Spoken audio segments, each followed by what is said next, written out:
Hello, and welcome to the Producers Guild conversation with the creative team behind Falling. We'd like to thank Percival Pictures and 42 West for making this event possible. It is my pleasure to introduce our moderator today, Lynette Howell Taylor, p.g.a member and UK-born Academy Award and Emmy-nominated producer. Lynette Howell Taylor is the founder of 51 Entertainment. She has produced over 25 films in the last 15 years, including Captain Fantastic, A Star is Born, The Accountant, and Blue Valentine. She served as executive producer on the HBO limited series I Know This Much Is True, as well as produced the 92nd Academy Awards alongside Stephanie Elaine. Welcome, Lynette. Welcome, panelists. And please, Lynette, take it away. Thank you so much. First of all, it is a deep honor and a thrill to be asked to do this. I just have to say how much I loved this movie. You know, and I was lucky enough to have read an early draft of the script, since Viggo and I have a relationship going back to when we made Captain Fantastic together. And so he shared with me an earlier draft of the screenplay, which I loved. And so to see it come to life in such an extraordinary way, with such nuanced, brilliant performances, and a visual palette and design that was like breathtaking. I was really blown away. So congratulations to everybody for all of the contributions.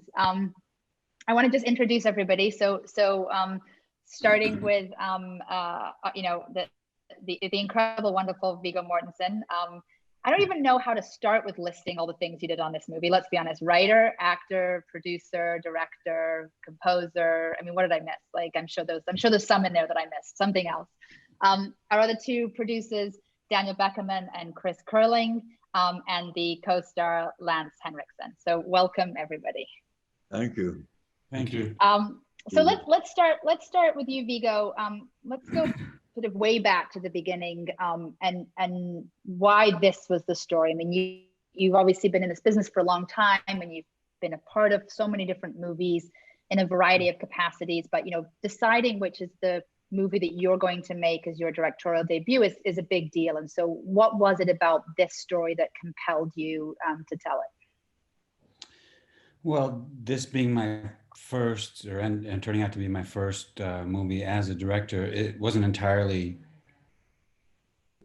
choice, or that it had to be this story. I mean, I've been trying to do it for about 25 years, actually. I've written other screenplays, and I've come somewhat close a couple times over those years, but never found enough money to be able to shoot the movie I wanted to shoot. So, and in 2015, so I guess the short answer is because this is the one I found the money for. But you know, and I had been wanting to do it for a long time before I was a producer on any movie. This is the fourth one that I've been a producer on. In 2015, I actually had another script that I was trying to get financed. I'd raised some of the money for it, and my mother passed away, which was not a surprise. She was not doing well, and she'd had dementia, like Lance's character does in our story, for several years before that. And my dad was just going into the early stages of dementia himself, and he died 2 years after that, you know, before we shot the movie. And there's been a lot of that in our family on both sides, a lot of dementia. So that was an autobiographical resource, or something that I drew on. And I just started writing the story after she died, because I wanted to remember her, basically. I wanted to, you know, the feelings I had for her, the images I had of her, memories from adolescence, childhood, and recent memories of, you know, dementia and all that. And what I ended up writing was a fiction. I felt more liberated writing that. I didn't have to call my brothers all the time and say, now, did this happen? What year? I was just made up a story, using feelings, some details, some moments that are taken from our family history, which is why the movie is dedicated to Charles and Walter Mortensen, who are my brothers. And for quite a while, I was just on my own as originating producer, trying to, like with the other projects, trying to find partners in crime, basically. And I found one, I thought, and found all the money at one point, and then it was withdrawn. They decided to do something else. This happens in our business all the time. You have to strike when the iron's hot, but sometimes there's no iron there when you turn around. So I kept going. I did have Lance Henriksen on board, and he stuck with it through thick and thin. So there's several tries before we got there. Eventually, fortunately, I managed to find partners in Daniel Bekerman from Canada and Chris Curling from England, from Great Britain. And thanks to Dan and Chris, we were able to put together a, to me, it seemed complicated. And maybe it's not the most complicated one they've done, but it seemed complex. A co-production deal, UK, Canada. And we started to shoot in Ontario province. And, my job was just to keep getting ready, thinking about what the team should be and trying to use the experience I've gained. In a way, it was frustrating to wait all this time, but waiting until I was 60 to direct my first movie, perhaps I avoided some beginner's mistakes because I've seen other really good producers work and seen other really good directors work, and how those producers and directors have been able to communicate effectively with crews and casts. And, including you, Lynette, I have to say, the way you ran things on Captain Fantastic was taught me a lot, just being present and solving problems, little ones, big ones, every day. So those are the kind of people, people like you, Lynette, and others that I've learned from over the years. And so we started the right way, and I think we finished the right way because we had a great team and we worked together. I'd love it. Daniel and Chris, so how did you specifically get involved in this, and how did the script come to you, and then how do you work as a team, and what drew you to this material, and what draws you to material? Daniel, why don't you start? Yeah, well, I was connected to Viggo through another producer, mutual friend, and Viggo and I had a phone call, and then I read the script. And first of all, I respected Viggo's work tremendously, and yet, every producer has a mountain of projects. So you still, despite something as great as the idea of working with Viggo, I still needed to understand if I could connect to the script, and I did. And I found it very, very human, and really quite powerful. And then the next question was, is there a way to actually get this done? And we had several billion conversations about several billion permutations of ways to do it, and where we ended up is connecting with Chris in the UK, and we had several UK partners on the financing side, and really it gained a certain momentum. And I think all the producers here and watching maybe can relate to that feeling of a critical mass, a point of critical mass, where you feel the momentum, and then usually it does happen when you hit that point. And I think we hit that point in late 2018, I guess. And yeah, no, you're not wrong, Viggo. It was a complex structure. It's very complex, and co-productions are wild and wonderful. And I think, in a situation like this, it's one of the reasons it was able to get made as close as possible to the way that Viggo wanted to make it. So yeah, we basically found the path for the project, and I was really grateful to be a part of it. It's a very special film. So I was really lucky. I was sent a screenplay. I think I can't remember who sent it to me, whether it was you, Dan, or Viggo, or maybe Viggo's manager. I read it an hour after I got it. I loved it. Of course, I know Viggo's work very well. And so it didn't take much.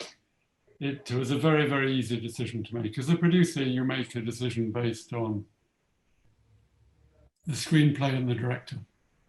And so this was I loved the screenplay. I knew Viggo's work very well. And it was a very, very easy decision to make. To then get the film off the ground, we needed to get it off the ground. By the time I got involved, we needed to get it off the ground very quickly.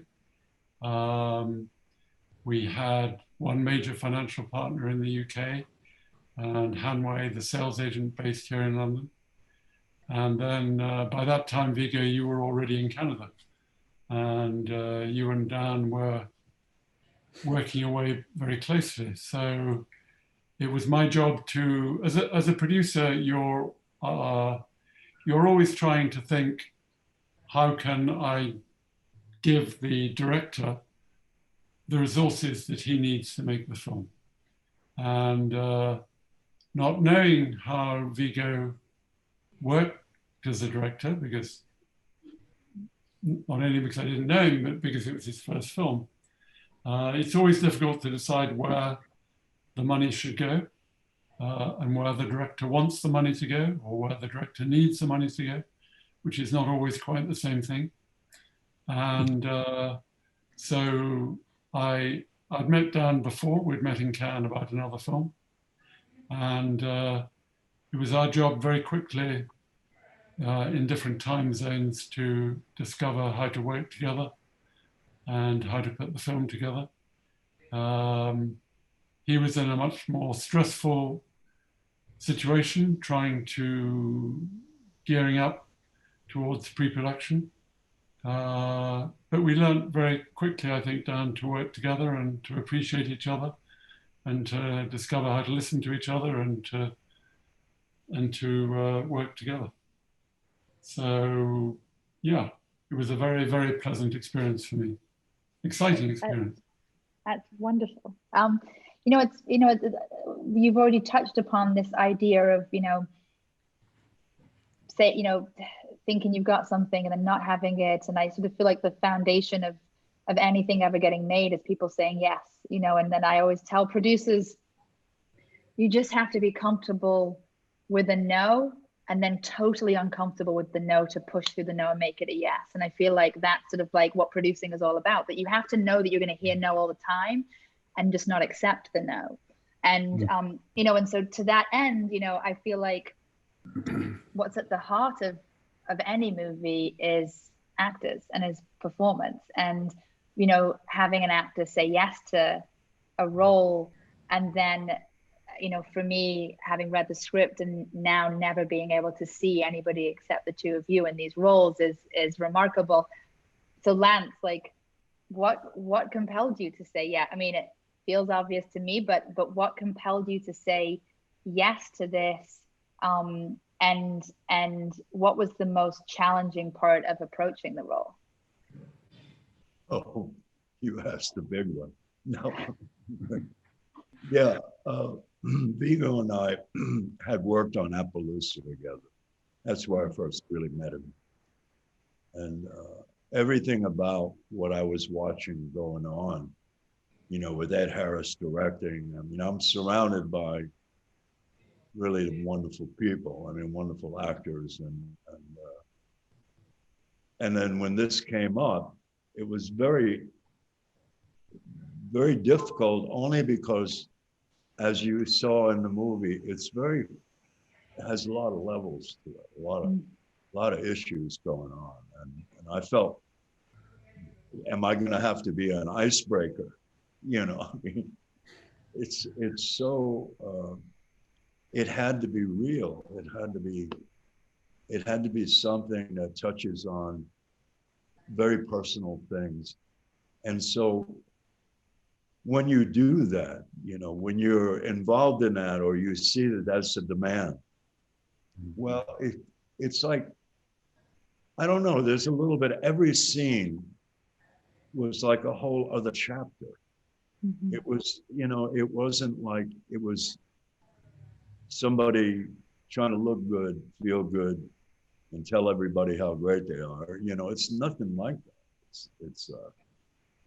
It's very intimate and very and written beautifully by Viggo. And I knew right away, when we started working, we started in the freezing cold of Toronto, winter, snow, everything. And I thought, that's why I mentioned the icebreaker. We were freezing to death through the whole movie. But anyway, you say yes when you know that you're going to be taken care of. And if you fell down, I'd pick you up too. You know what I mean? So I realized that once you say yes to this, even though our shoot was not very long, for a movie, uh, I knew we had to commit totally. There's no more questions. You just have to commit. And now here we're sitting celebrating. This is a producer's celebration, I guess. Absolutely, it really is. One of the things I love the most about the movie is the long scenes. It's so rare that I feel like I watch a film where I'm able to really sit in a scene with characters for a real amount of time, where you have levels and layers and complexity and a real rhythm that goes on in those scenes. And it has like a play-like quality to it, where you just get to be in that, and the movie just would never have worked if that chemistry hadn't been there between the two of you. I mean, it's so remarkable. Not for nothing. On that point, but sometimes you feel like you want to turn to the camera and say, "What are you doing here?" You know what I mean? That's what it felt like. It was so intimate. All of these scenes were intimate. Well, was there any improvisation? No, we did. I mean, one or two, like a mistake or a line comes out or a word in a take, and sometimes it was an improvement, and you just go with that in the editing room. But we rehearsed, especially the particularly long scene in the backyard in Venice. We did shoot at the end a few days in California, whereas the rest of the movie we shot 5 weeks in Canada, and then a few days to finish up. We did a lot of work in those few days in Los Angeles. And that long scene where Laura Linney appears, she plays my sister in the movie and does a wonderful job as well. And more pieces of the puzzle come together, and the scene needed to be that way. But I knew it was a challenge. First of all, it's a challenge to find producers that will go for something like that in a movie nowadays, I think.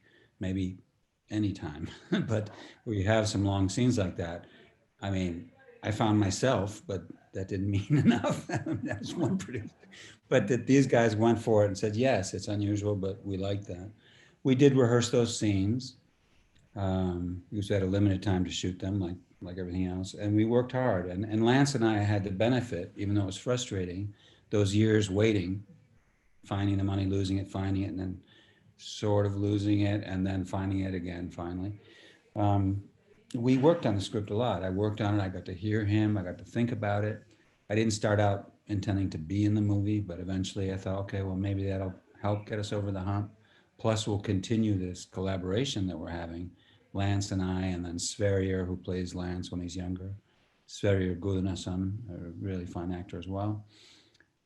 And as the pieces started coming together, we were able to fine tune those scenes. My goal was, I know it's practically impossible, is to not shoot things that we weren't going to use in the movie as much as possible.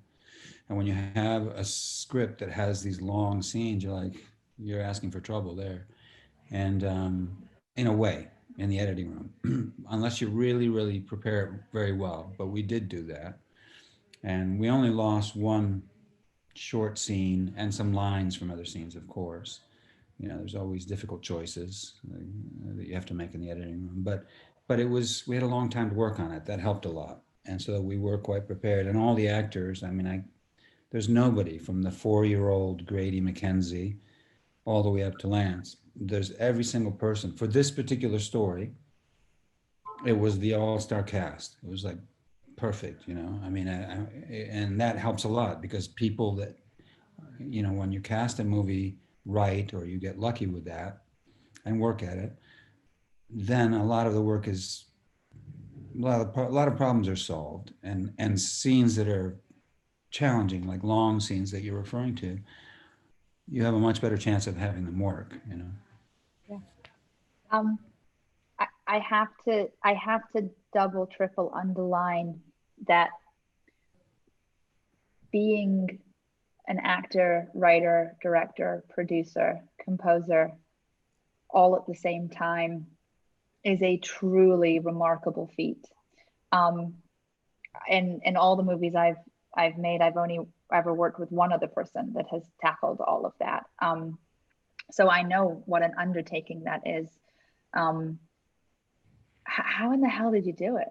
Like, seriously, I mean, it's really remarkable. I mean, honestly, for people at home that don't realize, like, each one on their own is a massive job. And you know, specifically when you're in front of camera, how do you, as a director, how do you watch your own performance? Do you use playback? Do you rely on feedback? Like, sort of talk through your process in terms of all of it. Well, I mean, the one thing again that was on my side was time. The time that was frustrating was the time that I used. And being that I was on my own for a while until, you know, Chris and Dan and I got together, and then it became much easier because they were solving problems that I didn't even know how to deal with. I mean, they're experts at what they do, and they were always supportive, you know. Dan all through the shoot, the prep and the shoot, Chris during the prep, and then I finally got to work, you know, very closely with Chris in post-production all through the editing period and mixing and, you know, all that. But that time I had before we finally found the money, I thought about it, not only where and how we would shoot it, with whom, you know, what the team would be, locations, everything. But I started thinking about the music. It was just, you know, it just made sense to me. Okay, you try to imagine everything you can. I mean, the thing I've learned from good producers and directors is that you can't prepare too early or too much for a shoot. It's just, there's no such thing. And so I did everything I could think of and more, you know, constantly. And that included thinking of music and just trying to imagine problems before they came to us. You're always going to have unexpected problems, but you'll be much calmer if you feel really well prepared and in sync with your team. And the other thing was that a good idea can come from anybody at any time, from Dan, Chris, Lance, anybody on the cast, anybody in the crew. And so we did make the movie that way. People did offer suggestions that were helpful to me all the time. As far as the music, just to be brief, I mean, I had composed some of it before, some during, and then most of it during post-production while editing. And we didn't really have any money left to be going in, you know, weeks in a studio and recording with an orchestra or something. So it was just as well that I felt it should be lean and discreet. And in 2 days, basically went and recorded everything, you know, which is super fast, but that's because I had that time to prepare. And as far as acting in it, I was worried about it, you know, and that's why I didn't want to do it at first. But then it seemed like, okay, maybe it'll work. And actually it'll be good to continue with Lance, especially because I have so many scenes in the movie with him, that I wouldn't just be overseeing or trying to facilitate an atmosphere, a situation from moment to moment where he could relax and do a good job as an actor, but I'd be in the thick of it with him as an actor, trying to solve problems in complicated scenes. Some very difficult and some long, as you said. And you know, it was interesting because we had prepared with the team, with the crew so well. I knew with Marcel Ziskin, the cinematographer, Carol Spear, production designer, Ann Dixon, you know, costume department, and just the crew, where there was a lot of communication, which is what you need.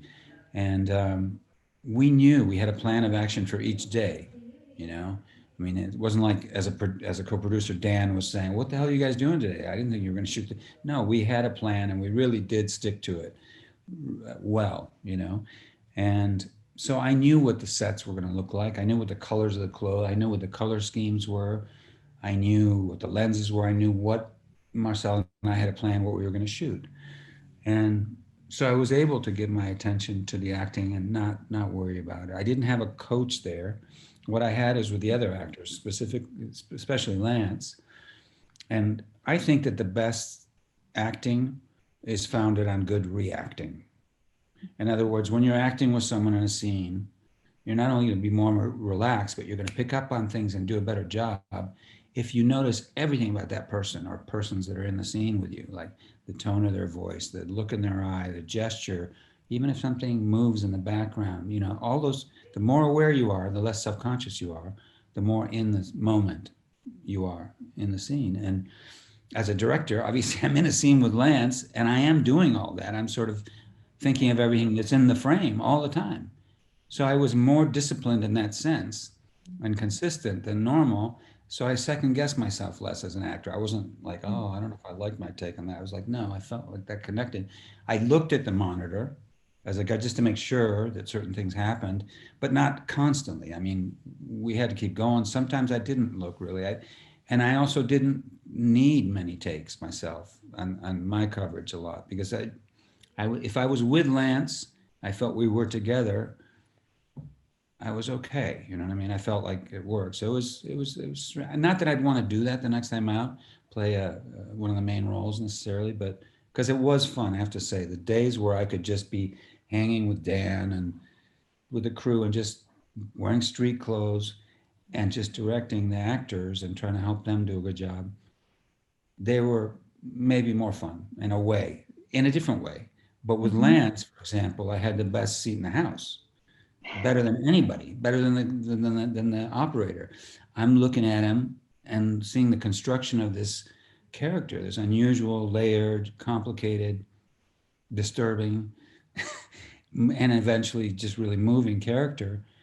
And there would be moments just where a gesture, a way of saying a line or something, I'd be like, that was weird. I think I like that. I mean, I'm acting. I'm thinking, oh, I'm up next. You know, but there were moments where I definitely thought I can't wait to get into the editing room with that gift he just gave us, you know. So it was an unusual thing. If I hadn't had so much time before the shoot to prepare, I might not have been doing so many things, you know. If I'd had more Lance, hours. for you, Lance, how was it for you? Like you've worked with so many different directors. Is there a noticeable difference when the director is also your scene partner and everything? I was just going to bring that up. That what Viggo had set up, and he set it up with the crew and everybody, and that is, if we have an understanding of our connection to each character, I felt differently about his husband, Terry. I mean, I felt differently about him, and I relied on that. I relied on what I felt about him. And we did that with every character in this, including the children. We had Viggo had set up an environment where we could have our absolute opinions of each other, and it wouldn't interrupt anything. It was a fact. It was a fact. And the same thing happened with the crew. I have to say this. I love telling this story. Viggo strung flags between the trailers and all of that for every nationality that was working on the film, and strung them all together. They're 4 by 5 feet. They're big ones, and they blow in the breeze, and everybody felt, well, I'm covered here. That's my flag right there, you know. And so, not only that, but it was like all of the makeup trailer was full of pictures of his family. I felt like I knew them all, you know, just from time element and everything else. And then they started sticking their pictures up. So now we got a crew that is unanimous about this movie working. And that's the way it felt the whole time. And that says a lot. That says an awful lot. Daniel and Chris, I'm curious, having again been in the situation myself with a multi-hyphenate, how you approach supporting you know, a movie like this and supporting Viggo covering all these roles as producers in a way that's different to other movies that you've worked on. Chris? No, I think it was just a more extreme example of what the usual process is. As a producer, as you know yourself, Lynette, the important thing is to support the director. Once you're working with the director, then you have to give she or he everything that they need. You have to try and think in front of them, what are the next problems going to be? How are we going to solve them? You have to be there for them when they need you and have to stay out of the way when they don't. I think it's the fact that Viggo does so much. He actually also plays the piano in the film. So the fact that he does so much is just testament to the fact that it's his story and he knows how he wants to tell it. And he's lived with it and he's been trying to make it for a long time, and it's his first film as a director. So you just have to be there for the director anyway. And when they have such a clear vision about what they want and what the film should do, then that makes your role easier in a way. The fact that he owned the rights, that he had developed it, that he had found two of the critical pieces of financing for the film, and the fact that he had been there doing the pre-sales, he was, you know, as a producer, I believe, I'm an ex-directorial, I believe as a producer, I'm there to work for the director. And in a way it was easier on this film because we were working for Viggo and with Viggo. And so what our role was straightforward. And we just had to learn how Viggo likes to work, how he, you know, when to support him, when to offer advice, when not to, and how to occasionally nudge towards where he wants to go. I think, Daniel, was it different for you being on set? Was there a difference in the sort of like the actual shooting period?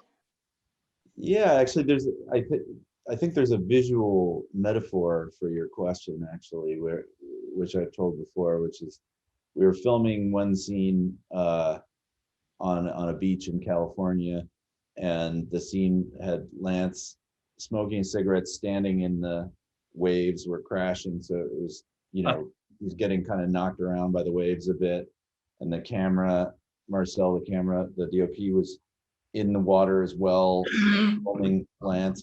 Sorry. And then Viggo gets down there, and I felt guilty. I was like, oh, that should be me, not Viggo, doing that. But it was a tiny crew. This was not done with, you know, boats circling us and things. It was as micro as you can get. So it was basically like Viggo and Marcel and me and like one other person there. And Viggo's holding the Marcel, steadying the camera, and he had 2 lit cigarettes in his mouth on standby to feed to Lance as Lance's cigarettes would go out, and steadying the camera with the other hand. Like he might as well have had like an accordion or something playing like oompa music or something too. And that's an image that describes the multi-hyphenate activities of Mr. Mortensen. And no, it really is impressive. I think that some of the things people have been saying about, and Viggo was saying, you were saying yourself about being open to everyone, you know, because, you know, usually we had more crew than that, and creating that feeling of openness on the crew. Everyone wanted Viggo and the film itself to succeed more, significantly more than a lot of other sets. And I would say the atmosphere for that was created. It didn't just happen by accident. It was that openness that created that. And then I think that support would hopefully help as you're wearing so many hats, as you feel that support from your crew and your team collaborators, and it makes it more possible.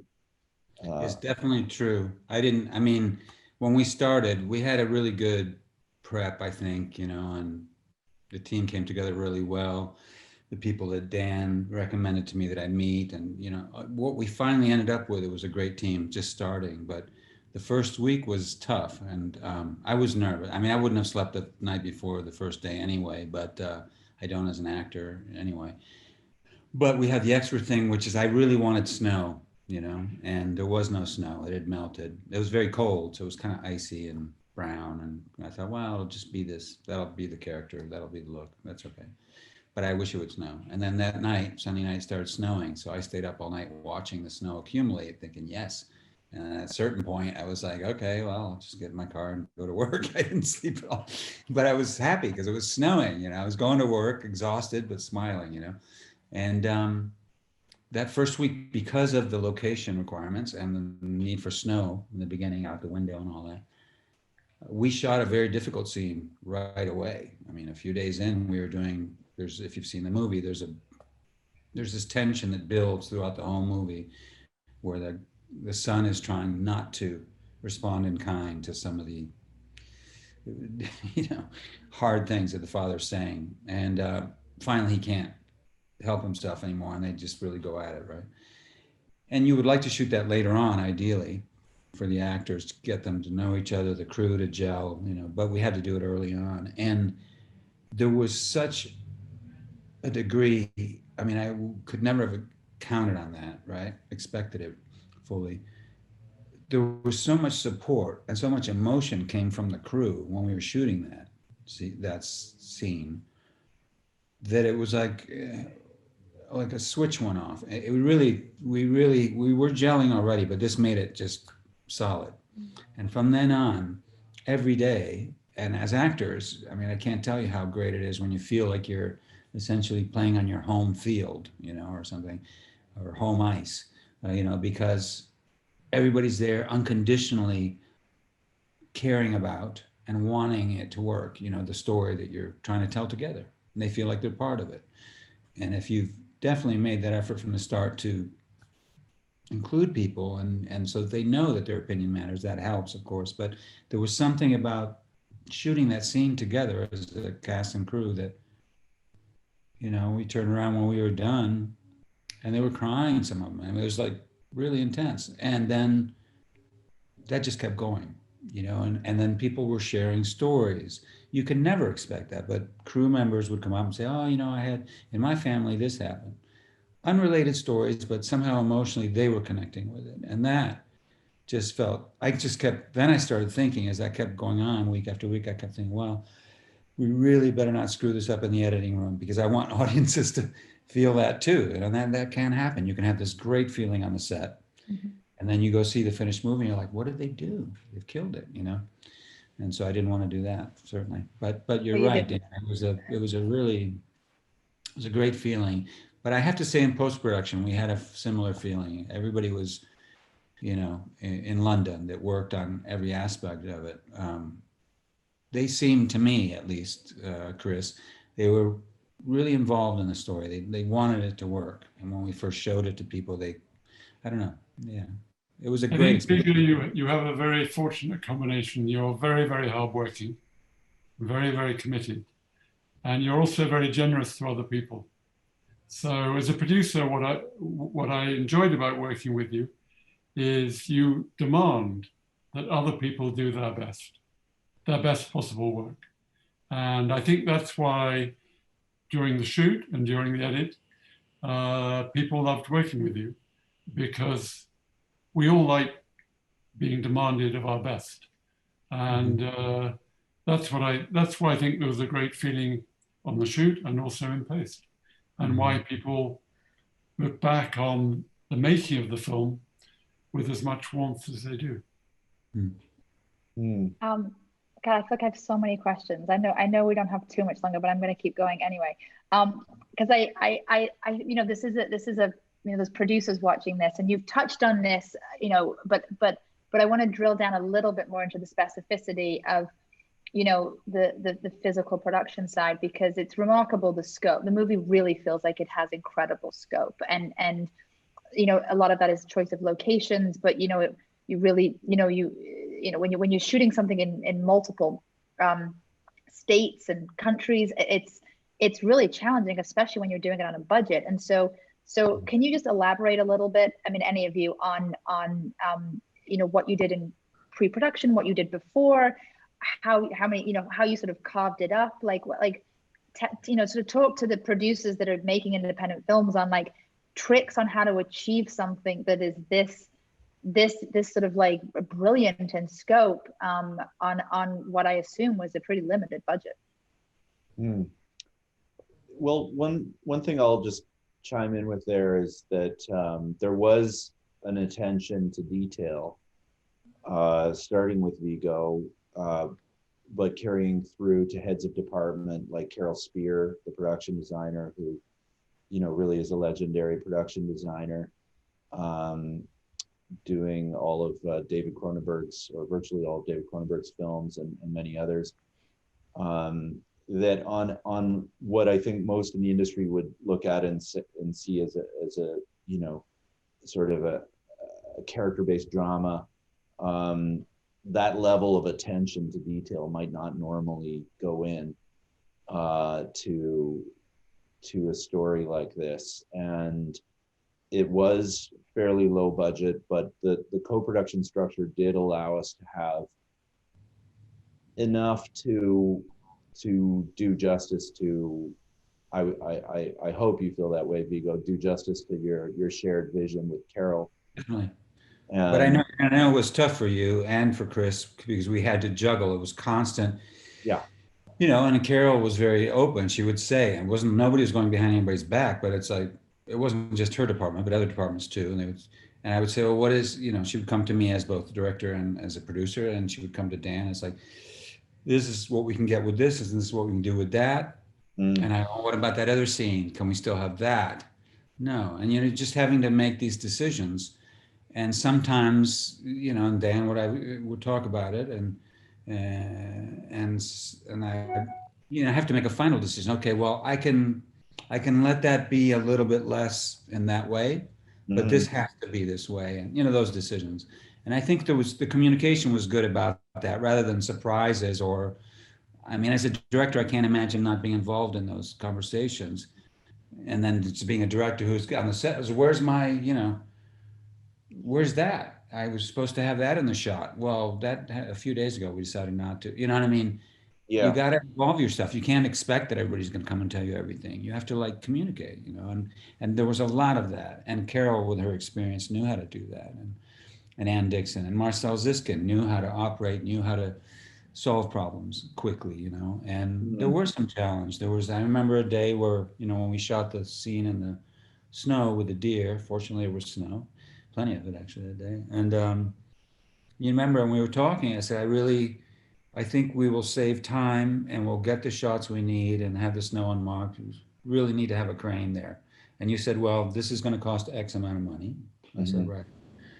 And what does that do to us down the road?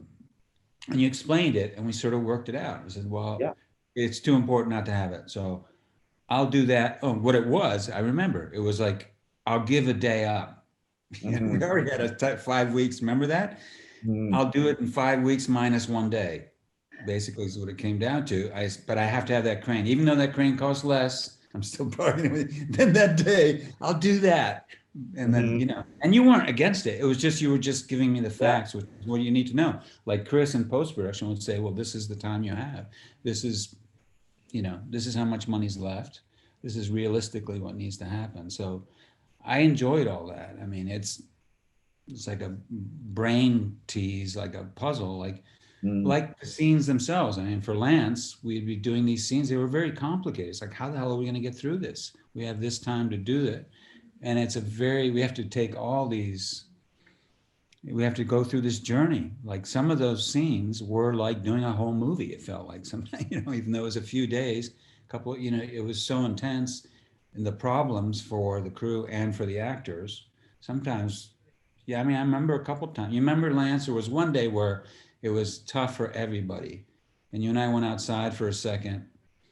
You remember the conversation? Like our careers were done kind of thing. Do you remember that? Yeah, I remember. I mean, I was speaking as a writer, producer, or a director, and you were speaking to me as an actor, but it was the same feeling. The climate was absolutely, it fit what we were going to talk about. We wandered out there and it was cold, freezing, and it was not a very nice lighting, it was terrible.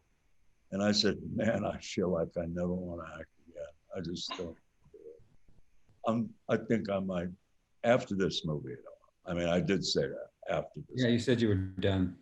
Yeah, I'm going to disappear for a while. But then you said the same thing. I said, this directing thing, I really. I don't think I'm going to do this. But, there I go again. Sure.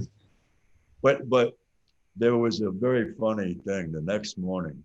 This is how he gets you back. He pulls you back.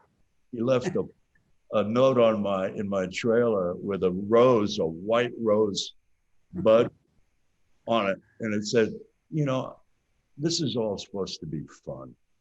This is really supposed to be fun. So tomorrow, let's have fun. Let's, okay. I don't know how.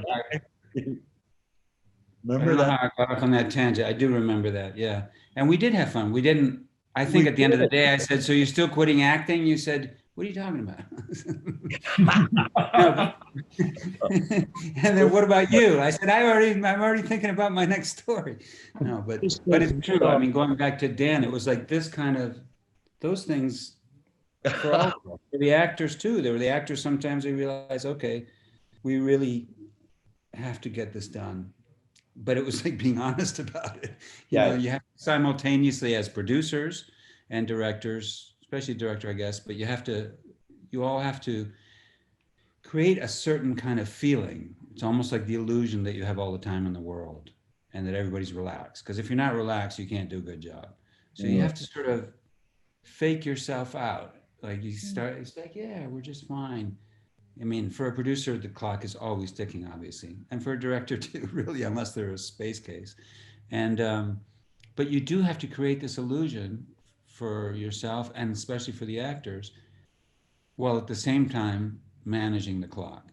And if you haven't prepared and you don't have really good producers to help you and a great first and just communication, you're screwed. Especially, I mean, some of those days that were difficult, I might have even said this to you probably more than once, Dan. Okay.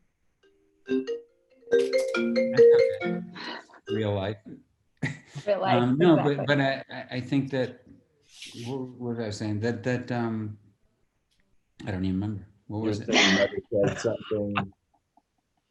The what? You might have said something more than once or something like that. I don't know. Well, Viggo, you were. Amazing. Good thing I'm not directing tomorrow. What's that? Oh, the illusion, yes. Yeah. The idea that you have to have all the time in the world. What was I saying? The illusion of all the time in the world. Yeah. But keeping to a clock. But you have to, yeah. I don't remember how I was gonna. No, but that's. I think you said it really well. Like it is that illusion, and I think that's what we've been saying on this conversation is that illusion was present on this set probably better than I've ever seen it.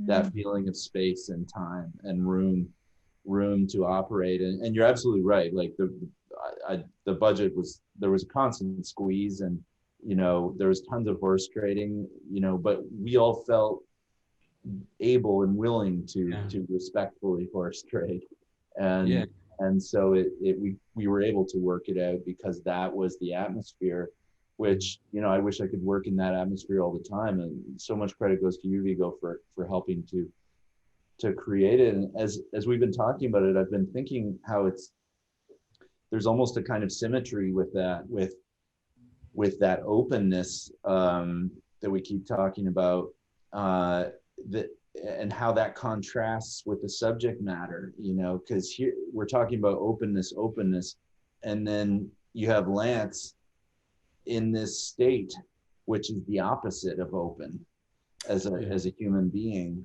You know, things are closed, the doors are closed, you know, the doors to memories are closed, the doors to many thoughts and ability to perceive things and communicate, almost defined by closedness. So it's, you know, and that's clearly the heart of the story. And I don't know what that all means, but there seems to be some sort of interesting contrast with the openness we made it in, and what it's actually about. I mean, and it's a movie about, and to some degree, about communication. Are there limits? It's really asking questions. I don't like, as a storyteller, to give answers. I like to pose questions, and then you take part if you're interested enough in the way we're showing it to you, the story at the beginning of it. Then you'll join in, and it'll become your story as much as those of us who made the story.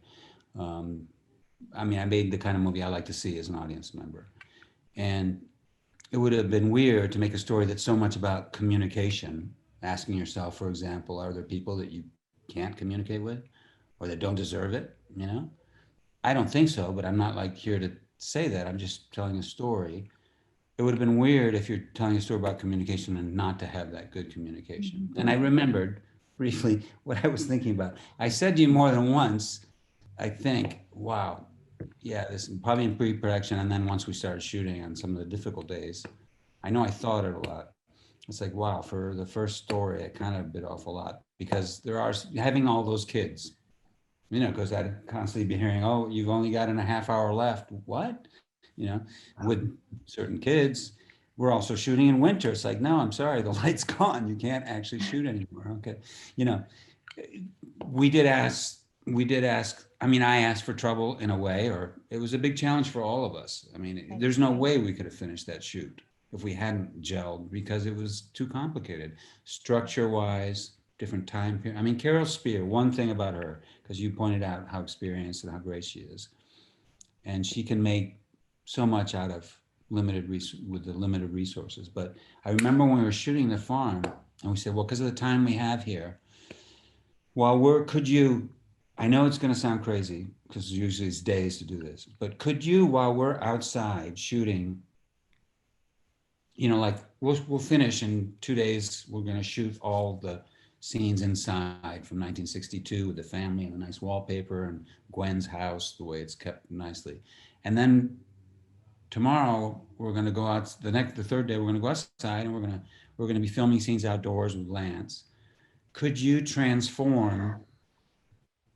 can you trash the place, but as if Lance has been there 47 years by himself mostly, or at least 30 something, and has smoked 5 million cigarettes. And it's just like, instead of like a nice kitchen, there's chainsaw parts on the table and stacks of newspapers and deer antlers and 3 TVs that don't work, and a gun rack just nailed, hammered into the wallpaper. And, you know, and just, can you do that? How long would that normally take? She goes, a couple of days at least. I mean, that'd be going fast. I said, can you do it like while we're outside working today so that tomorrow we can shoot that? She goes, I'll see what I can do. And Carol's the kind of person, when she says, I'll see what I can do, you know she's going to do it. Not that you should take advantage of that, but that's the kind of crew we had. She was representative of everybody on our team, I would say. She just had a vast experience. That's remarkable. Okay, one final question for you all. You know, this movie's obviously had a journey, you know, having its premiere at Sundance right before the pandemic, and now here we are almost a year into the pandemic. You know, how has the the sort of the changes and the challenges of this year, like what has that meant for the movie? I mean, obviously you'd gotten into Cannes and that got disrupted. So sort of just talk about like the release of the movie and how this year has changed your expectation and how you've had to roll with it. We've had to think like everybody else outside the box a lot. And like Lance and I were talking about during the shoot, it was like some days were not good, like they are for everybody, you know. I mean, yes, it's only a movie. It's not a question of whether people have a roof over their heads, food, their health above all. But it was something that we all worked hard on, and we came out of the gate strong. We got these great trade reviews at Sundance, and then invited to, as you say, competition in Cannes, and then that's canceled, and then the pandemic really sets in, the lockdown, and you're thinking, well, maybe it'll never be seen, you know. I mean, we had pre-sold a lot. We had sold most territories, you know, we sold half the world practically as we were starting shooting, and then the rest during and not long after, during editing, we sold some more. But still, it's like, is it going to be able to be seen, shown, what's happening, you know? And so it's been a test, and everybody in different ways has had to think creatively to get here, to get to this conversation today that's happening because the movie came out last Friday, you know, the 5th. I never imagined that it would be this much, North America almost entirely streaming, and the very few theaters we could get it in, showing it there. I never imagined that, you know. Some countries it's been different. In Spain, it happened to open the first place. It opened the 2nd of October. More than 4 months later, it's still in some movie theaters. I mean, it's been like an unusual word of mouth indie hit phenomenon. Even as they've closed down for a few weeks, some regions, and, you know, opened up again, well, so let's put Falling back in. It was doing all right. And it's like, you know, limping along. Not at all what I expected. Very nice reactions from audiences, but it's been, I mean, who could have guessed it would be this way? I don't know, Dan, Chris, or Lance, I mean, how you feel? I mean, I think it's a case of, obviously it's incredibly frustrating in certain ways, because it would be really wonderful to be in theaters, have audiences in theaters more.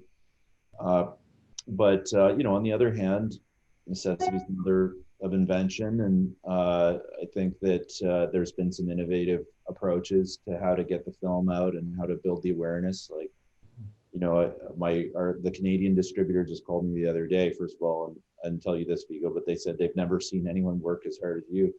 But specifically, like they're